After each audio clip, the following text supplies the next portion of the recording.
할렐루야. 2월 27일 목요일 새벽 기도를 시작하겠습니다. 사도신경으로 우리의 신앙을 고백합니다. 나는 전능하신 아버지 하나님 천지의 창조주를 믿습니다. 나는 그의 유일하신 아들 우리 주 예수 그리스도를 믿습니다. 그는 성령으로 잉태되어 동정녀 마리아에게서 나시고 본디오 빌라도에게 고난을 받아 십자가에 못 박혀 죽으시고 장사된 지 사흘 만에 죽은 자 가운데서 다시 살아나셨으며 하늘에 오르시어 전능하신 아버지 하나님 우편에 앉아 계시다가 거기로부터 살아있는 자와 죽은 자를 심판하러 오십니다. 나는 성령을 믿으며 거룩한 공교회와 성도의 교제와 죄를 용서받는 것과 몸의 부활과 영생을 믿습니다. 아멘. 찬송가 433장 찬양하시겠습니다. 찬송가 433장입니다.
요한복음 16장 16절에서 24절까지 말씀입니다. 요한복음 16장 16절에서 24절까지 말씀입니다. 다 찾으신 줄 알고 저와 여러분들이 한 절씩 교도하도록 하겠습니다. 조금 있으면 너희가 나를 보지 못하겠고 또 조금 있으면 나를 보리라 하시니 제자 중에서 서로 말하되 우리에게 말씀하신 바 조금 있으면 나를 보지 못하겠고 또 조금 있으면 나를 보리라 하시며 또 내가 아버지께로 가미라 하신 것이 무슨 말씀이냐 하고 또 말하되 조금 있으면이라 하신 말씀이 무슨 말씀이냐 무엇을 말씀하시는지 알지 못하노라 하거늘 예수께서 이르시되 내 말이 조금 있으면 나를 보지 못하겠고 또 조금 있으면 나를 보리라 함으로 서로 문의하느냐. 내가 진실로 진실로 너희에게 이르노니 너희는 곡하고 애통하겠으나 세상 기뻐하리라. 너희는 근심하겠으나 너희 근심이 도리어 기쁨이 되리라. 여자가 해산하게 되면 그때가 이르렀으므로 근심하라. 아기를 낳으면 세상에 사람 난 기쁨으로 말미암아 그 고통을 다시 기억하지 아니하느니라. 지금은 너희가 근심하나 내가 다시 너희를 보리니 너희 마음이 기쁠 것이요 너희 기쁨을 빼앗을 자가 없으리라. 그날에는 너희가 아무것도 내게 묻지 아니하리라. 내가 진실로 진실로 너희에게 이르노니 너희가 무엇이든지 아버지께 구하는 것을 내 이름으로 주시리라. 함께 읽습니다. 지금까지는 너희가 내 이름으로 아무것도 구하지 아니하였으나 구하라 그리하면 받으리니 너희 기쁨이 충만하리라. 아멘. 할렐루야. 네, 오늘 또 새날을 주셨습니다. 우리 주님께서 은혜와 평강으로 함께해 주시길 축복합니다. 오늘 말씀도 계속되는 다락방 강화의 말씀이죠. 예수님께서 조금 있으면 너희가 나를 보지 못하고 또 조금 있으면 나를 보리라.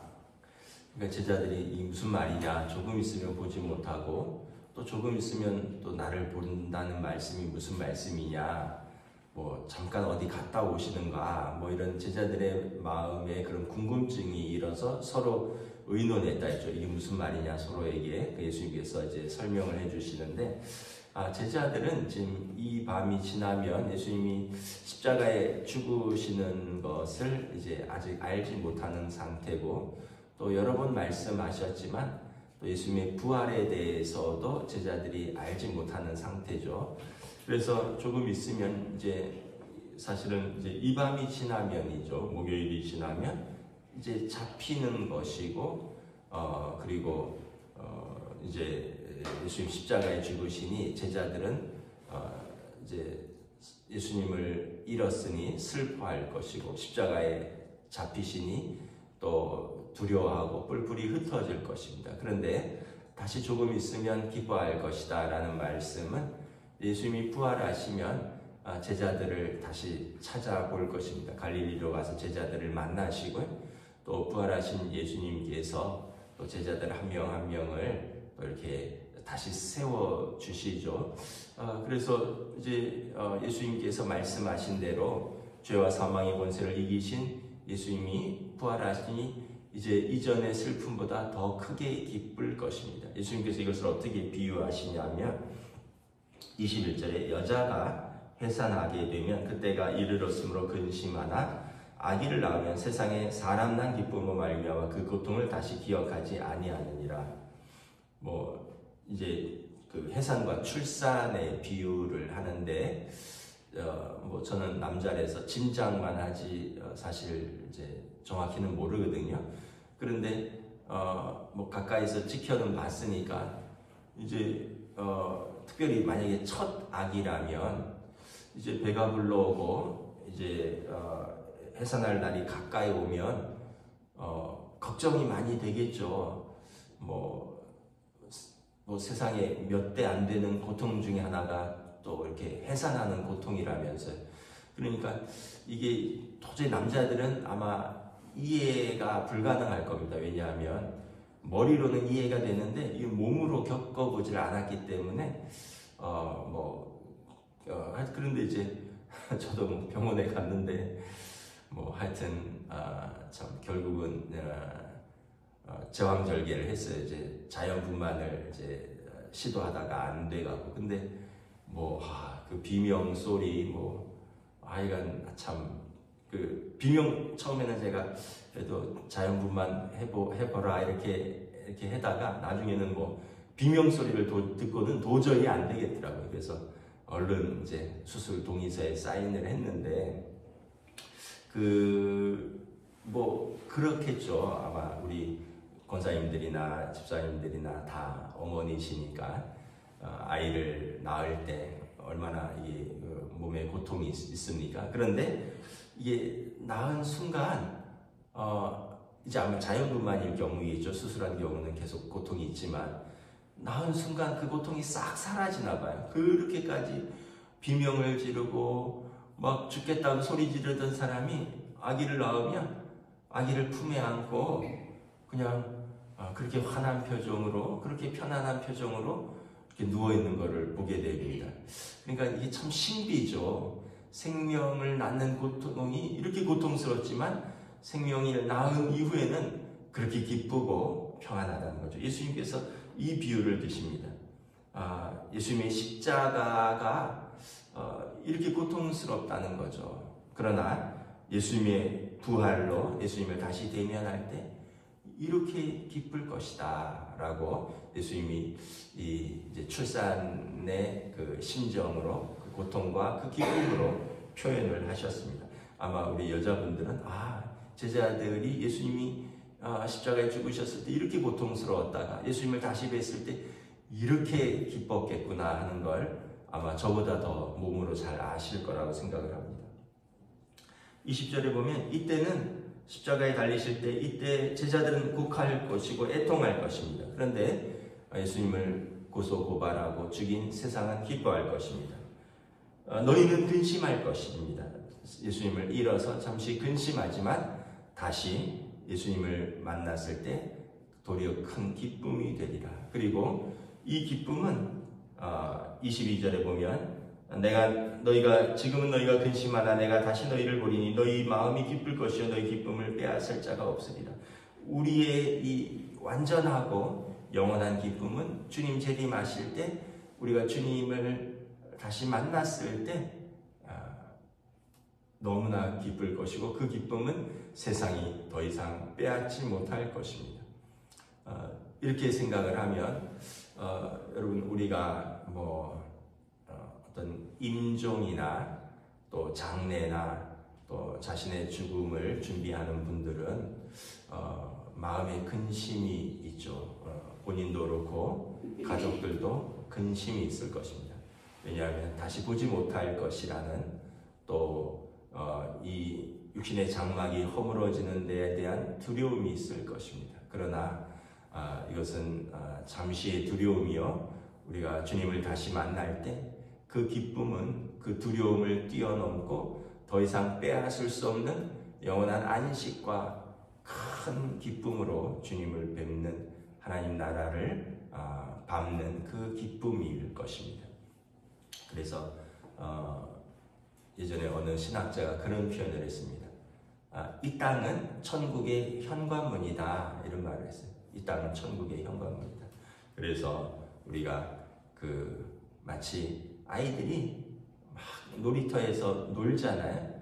막 놀다가 엄마가 이제 집에 갈 시간이다 이러면 애들이 막 모래놀이 하다가 그네 타다가 뭐 미끄럼틀 타다가 엄마가 이제 집에 갈 시간이다 하면 아쉬운데 더 놀고 싶은데 친구들하고, 근데 이제 손 탁탁 털고 엄마를 따라 서는 거죠. 그리고 이제 현관문에 딱 들어서면 이제 안식의 집으로 들어오는 것입니다. 이 땅은 어떻게 보면 우리의 삶에 하나님께서 주신 선물과 같은 놀이터예요.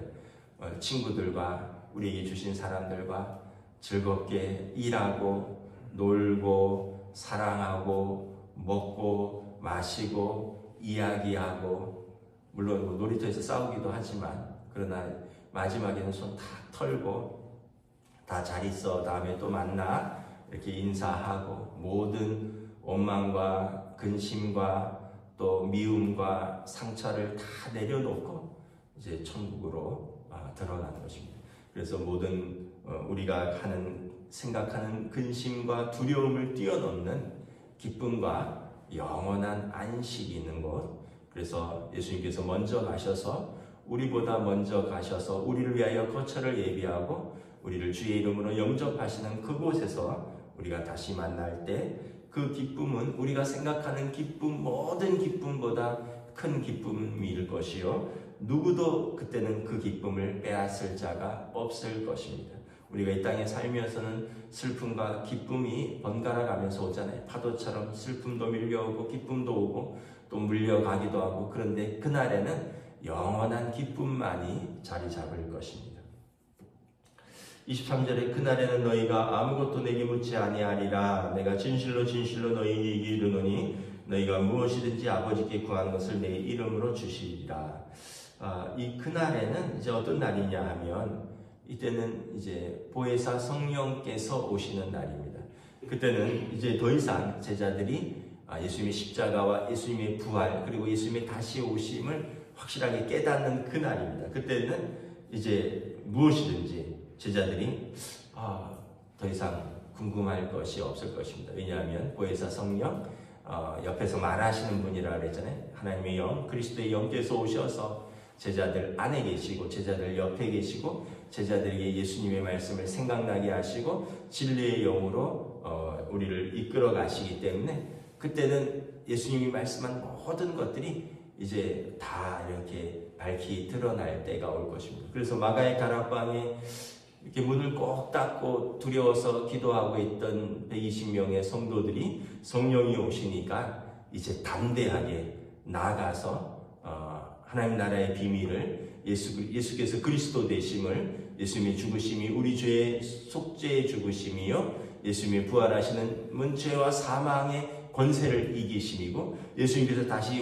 세상에 오실 때 모든 믿는 자들을 구원하실 것이고 모든 악한 자들을 심판하시는 그날이라는 것을 이제 밝히 담대하게 선포하는 그날이 되는 것입니다. 성령님께서 우리 안에 거하시면 이제 모든 두려움과 모든 의문들이 사라지는 그날이 될 것입니다.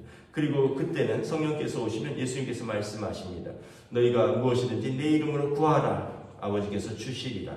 지금까지는 너희가 내 이름으로 아무것도 구하지 아니하였으니 구하라. 그리하면 받으리니 너희 기쁨이 충만하리라. 예수님이 제자들과 함께 있을 때는 예수님의 이름으로 구할 이유가 없었죠. 예수님이 계시니까 예수님께 말씀을 드렸으면 됐는데, 이제는 예수님의 이름으로 아버지께 무엇이든지 구하라는 것입니다. 예수님이 계실 때는 여러분 저기 병든 사람이 있습니다. 예수님 모시고 갔죠. 저기 귀신 들린 사람이 있습니다. 저기 예수님 모시고 갔죠.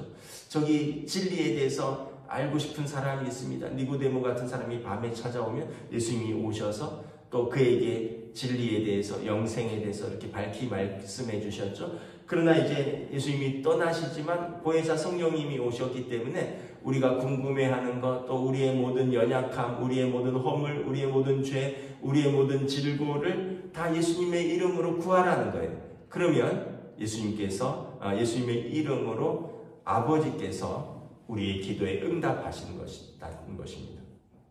마음이 슬프고 괴롭고 이럴 때 예수님의 이름으로 하나님 아버지께 나아가서 기도하라는 것. 육신의 질병이 있고 또 우리 삶에 무거운 짐이 있을 때 예수님의 이름으로 나아가서 우리의 짐을 아버지께 내려놓고 구하라는 것입니다. 그래서 그때는 너희가 무엇이든지 아버지 이름으로, 예수님의 이름으로 구하라.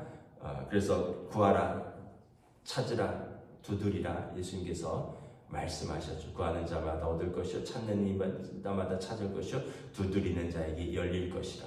그래서 이제는 예수님의 이름으로 우리가 무엇이든지 구할 수 있는 권세를 얻게 되었다. 이것이 우리의 기도의 권세인 것입니다. 그리고 우리의 기도는 하늘의 문을 열고 우리의 기도는 하늘의 문을 닫기도 한다는 거죠.